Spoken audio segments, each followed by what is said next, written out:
1. Chaos et destruction. Le schisme de notre Église se consomme. Mes bien chères sœurs, mes bien chers frères, aiguisez vos couteaux et égorgez vos enfants, car c'est la guerre et personne n'est à l'abri du courroux des dieux. Bakounine contre Dave Pickley, Captain Slip contre fédéralisme, socialisme et antithéologisme, Benoît Triste contre Rabbi Malvisser. Faites vos jeux. Messieurs, nous sommes convaincus qu'aucune transformation politique et sociale... Il faut que tu appuies là. C'est à toi déjà. Non, c'est déjà à toi. Ok. Ne s'est faite dans le monde sans qu'elle soit... il faut que tu appuies sur le...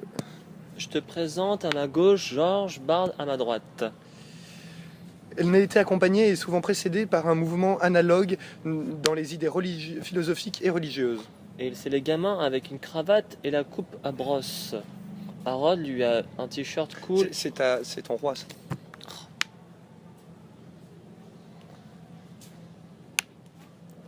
À gauche, et coupe nulle.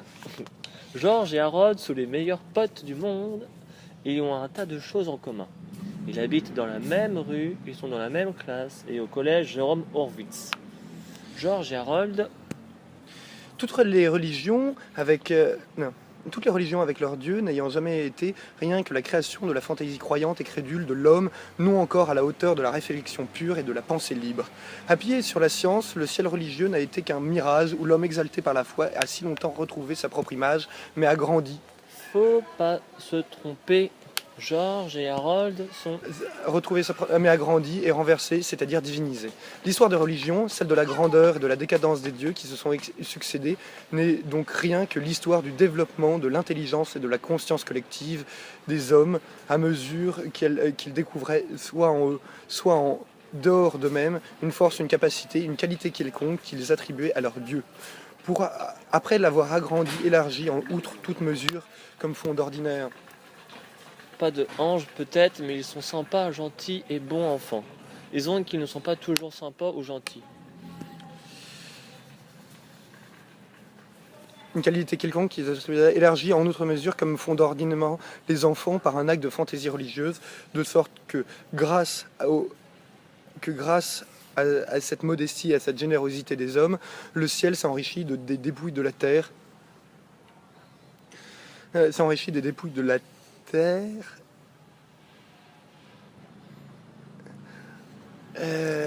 Et par une conséquence naturelle, plus le ciel devenait riche, plus l'humanité devenait misérable. Aux gentils, mais qu'ils sont toujours bons. Le problème, c'est que Georges et Harold ont un côté facétieux. Comme stipule leur bulletin scolaire, ils adorent faire des farces, ils ne peuvent pas s'en empêcher. Parfois, cela les met dans un sacré pétrin. Et une fois, ils se sont mis dans un sacré gigantesque pétrin, mais une histoire à la fois. Laisse-moi te raconter la première. Chapitre 2. D'une journée en haut, au bahut, ils sont blagués, ils sont mis la pagaille. Une fois la divinité installée, elle fut naturellement proclamée la maîtresse, la source, la dispensatrice de toutes choses. Le monde réel ne fut plus rien que par elle, et l'homme, après l'avoir créé à son insu, s'agenouilla devant elle et se déclara sa créature, son esclave. Le christianisme est précisément la religion. Le christianisme est précisément la religion par excellence, parce qu'il expose et manifeste la nature même. D'une journée au bahut, ils sont blagués. On se met la pagaille, Georges et Harold sont nazes, ils grimacent. Jusqu'à leur gorge, quel décor de gros fauteuils club mélotonné. L'essence de toute religion, qui sont l'appauvrissement, l'anéantissement et l'asservissement systématique absolu de l'humanité au profit de la divinité. Principe suprême non seulement de toute religion, mais encore de toute métaphysique, soit théiste, soit même panthéiste. Dieu étant tout, le monde réel et l'homme ne sont rien. Dieu étant la vérité, la justice et la vie infinie, l'homme est le mensonge, l'iniquité et la mort. Dieu étant le maître, l'homme est l'esclave. Fauteuil club molsonné. Dieu étant le maître, l'homme est esclave. Incapable de trouver par lui-même le chemin de la justice et de la vérité, il doit les recevoir comme une révélation d'en haut par... Un placard doré. Incapable de trouver par lui-même le chemin de la justice et de la vérité, il doit les recevoir comme une révélation d'en haut, par l'intermédiaire des envoyés et des élus de la grâce divine, qui dit la révélation et révélateur. Oh, qu'est-ce un bête cadassé à l'intérieur des crayons, des stylos et des montagnes de papier.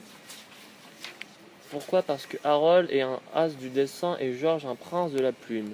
Ils passent des heures ensemble à faire de leur propre BD. Depuis le début, ils ont dû en écrire plus de 100. Ils ont inventé des dizaines de super-héros. D'abord l'homme chien, puis Timmy. Qui dit révélation dit révélateur, dit prophète dit prêtre, et ceux-ci, une fois reconnus comme les représentants de la divinité sur la terre, comme les instructeurs et les initiateurs de l'humanité à la vie éternelle, reçoivent par là même la mission de la diriger, de la gouverner et de lui commander d'ici-bas. Tous les hommes doivent une fois tous les hommes leur doivent une foi et une obéissance absolue. Esclaves de Dieu, ils doivent être aussi de celui de l'Église. George passant, mais le plus culotté de tous leurs super-héros est sans doute l'époustouflant Capitaine Sleep. C'est George qui a eu la révélation, tu l'as jamais remarqué, observe-t-il. Tous les super-héros se baladent en t-shirt et en collant. Nous, on va créer un mec qui se balade en slip et les deux garçons se bidonneront. Le pied lance à Rod, il sera plus super que Superman. George et Harold passent la longueur à mijoter les truculents histoires du Capitaine Sleep. C'est vraiment le plus génial de leurs héros. Le coup de chance, la très gentille secrétaire du collège Jérôme Ovitch a trop de boulot. Tous les hommes leur doivent une fois une obéissance absolue. Esclaves de Dieu, ils doivent l'être aussi de l'Église et de l'État, en tant que celui-ci est béni par l'Église. C'est ce que toutes les religions qui existent ou qui ont existé, le christianisme a seul parfaitement compris, et ce que parmi toutes les sectes chrétiennes, le catholicisme romain a seul proclamé et réalisé avec une conséquence rigoureuse. Voilà pourquoi le christianisme est la religion absolue.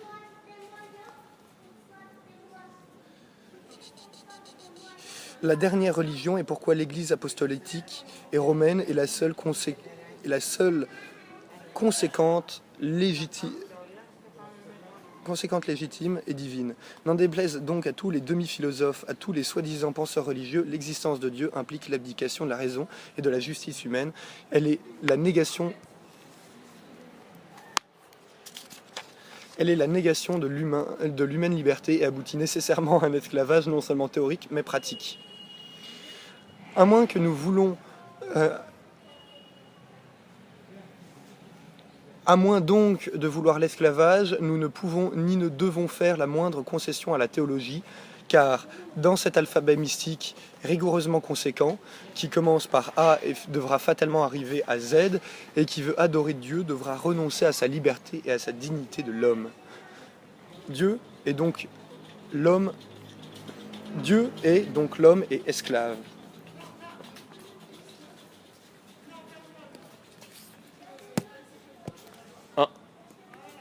Ah bah t'as perdu. Ah bon? Bah ouais, t'as plus de temps. Donc on remercie les auditeurs de n'avoir pu entendre ces saintes lectures. Cette partie a été rudement menée par une attaque offensive, très clairement par la couleur noire, et qui était prête à en découdre avec un temps assez large, je l'avoue, de 2.15. 2.15, oui. On vous remercie d'avoir pu nous écouter et on vous souhaite un tout plaisir de radio.